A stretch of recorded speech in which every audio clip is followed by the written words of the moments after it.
A gente sempre ouve falar sobre procedimentos de segurança, né? Muitas vezes parece só burocracia, algo para preencher, mas o que acontece quando eles são ignorados? Hoje, a gente vai mergulhar fundo em um acidente industrial que mostra de forma trágica como uma série de pequenas falhas pode levar a uma catástrofe. O nosso cenário é Sumaré, em São Paulo, no dia 8 de abril de 2019. Uma manhã que tinha tudo para ser como qualquer outra numa usina de biodiesel, mas que terminou em um desastre completo. Essa imagem aí já mostra um pouco da destruição, logo depois da explosão. E o saldo disso tudo? Bom, uma explosão violentíssima, um incêndio e o que é mais pesado, a perda de 2 vidas. É esse custo humano que está no centro da nossa análise de hoje. Então, a grande pergunta que vai guiar a gente aqui é como e por que essa tragédia aconteceu. Vamos investigar os detalhes, tanto os técnicos quanto os humanos, para entender a cadeia de eventos que levou a essa explosão. E no coração de todo esse desastre, a gente encontra este equipamento aqui. O tanque decantador DC-04. A função dele era para ser simples, sabe? Separar biodiesel de outras coisas. Mas naquele dia específico, ele se tornou uma verdadeira bomba-relógio prestes a explodir. Para a gente entender de verdade o que rolou, vamos usar uma analogia que é ótima, a do queijo suíço. Pensa que cada camada de segurança é uma fatia de queijo com alguns furos. O desastre acontece quando os furos de todas as fatias se alinham. E a primeira camada de falha, o primeiro furo, já estava ali. O próprio ambiente dentro do tanque era perigoso por natureza. O conceito-chave aqui é o de atmosfera explosiva. O que é isso na prática? É a receita perfeita para um desastre. É quando você tem a combinação exata de um combustível, que no caso era vapor de metanol, e oxigênio do ar. Com esses dois juntos, a única coisa que falta para uma explosão é uma fonte de ignição, uma faísca. Vamos ver em detalhes como essa bomba foi armada, passo a passo.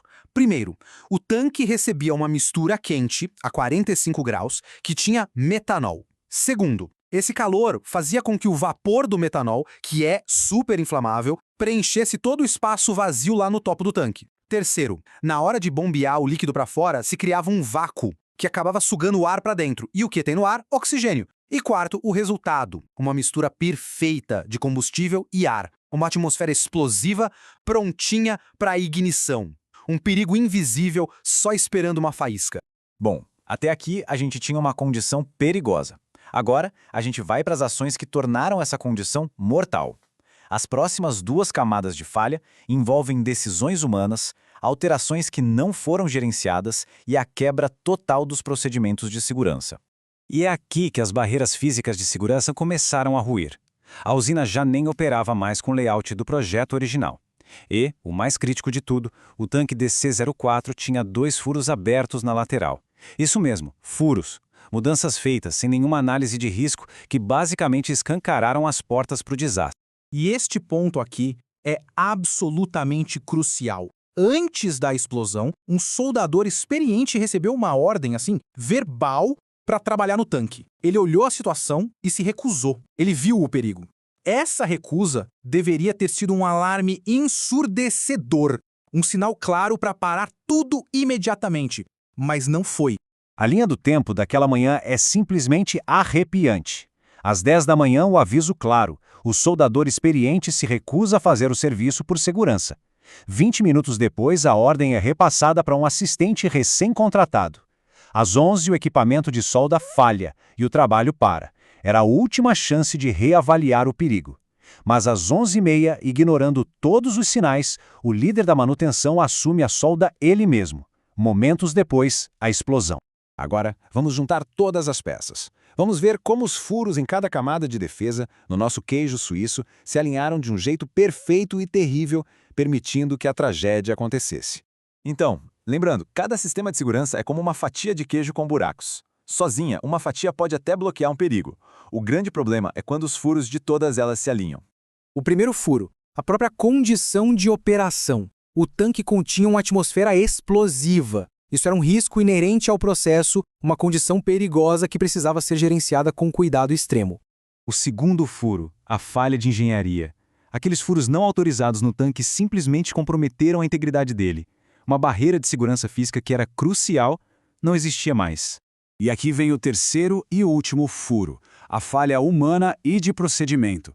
Nenhuma permissão de trabalho foi emitida, nenhuma análise de risco foi feita e, o mais grave, um aviso direto de um trabalhador foi completamente ignorado. Todas as barreiras de procedimento falharam. E aí a gente vê o resultado final. Com todos os furos alinhadinhos, o perigo, a faísca da solda, teve um caminho livre para encontrar o combustível, que era a atmosfera explosiva. A catástrofe se tornou inevitável.